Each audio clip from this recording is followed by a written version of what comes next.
भारतीय स्वातंत्र्य दिनाचा विजय असो। भारतीय स्वातंत्र्य दिन चिराई हो तमाम भारतवासियांना 15 ऑगस्ट 2026 स्वातंत्र्य दिनाच्या हार्दिक शुभेच्छा। स्वातंत्र्य दिनाच्या अगोदर 1 महिन्यापासून काही महत्त्वपूर्ण विषयाची निवेदनं वेगवेगळ्या विभागाला दिली होती, जेणेकरून त्या विभागाला योग्य ती कारवाई आणि कार्यवाही करण्यास किंवा चौकशी करण्यास पुरेसा वेळ मिळावा आणि स्वातंत्र्य दिनापूर्वीच सगळे विषय निकाल निघावे। मात्र पोलीस विभाग सोडला तर, एक सातारा पोलीस खातं सोडलं तर कुठल्याही विभागानं कोणताही विषय गांभीर्याने घेतलेला नाही। थोडक्यात गेंड्याच्या कातडीच्या अधिकाऱ्यांना हा सगळा टाइमपास आणि फोरकेळ वाटत असावा, हे स्वातंत्र्य दिनाचं दुर्दैव म्हणावं लागतं। सातारा नगरपालिकेतला सिटी सर्वे नंबर 273 जो मुलांच्या खेळासाठी आरक्षित जागा आहे, गार्डन म्हणून आरक्षित जागा आहे, त्या जागेवरती नेमकं कोण बांधकाम करतं हे आमच्या निदर्शनास आल्या म्हणून आम्ही तक्रार अर्ज दाखल केला।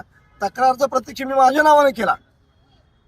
मात्र त्या तक्रार अर्जाच्या अनुषंगानं सातारा शहरातला सराईत गुंड, संबंधित बांधकाम करणाऱ्याने तो सराईत गुंड माझ्याकडे पाठवला, ज्या गुंडाला आतापर्यंत 3 बलात्कार, 3 खून, 4 हाफ मर्डर, 1 पोक्सो आणि गर्दीत मारामारीची जवळजवळ 8 ते 10 गुन्हे त्या संबंधित सराईत गुन्हेगारावरती दाखल आहेत।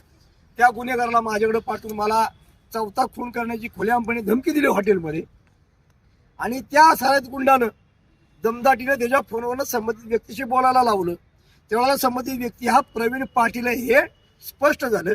त्या प्रवीण पाटलानं असे सराईत गुंड पळवून किती लोकांना गायब केले, किती लोकांचे खून पाडलेत, किती लोकांचे हाफ मर्डर केल्यात, त्याचे लागेबांधे कुणाकुणाबरोबर आहेत, त्याचा आर्थिक स्रोत काय आहे, याची अचानकच वाढलेली प्रॉपर्टी, याचं कारण काय, या सगळ्या गोष्टीची चौकशी लागली पाहिजे। त्या प्रवीण पाटलावरती संघटित गुन्हेगारी कायदा महाराष्ट्र राज्याचा मुंबई पोलिसांचा जो नवीन आहे BNS 111 नुसार कारवाई झाली पाहिजे, ही दुसरी मागणी आहे। आमची तिसरी मागणी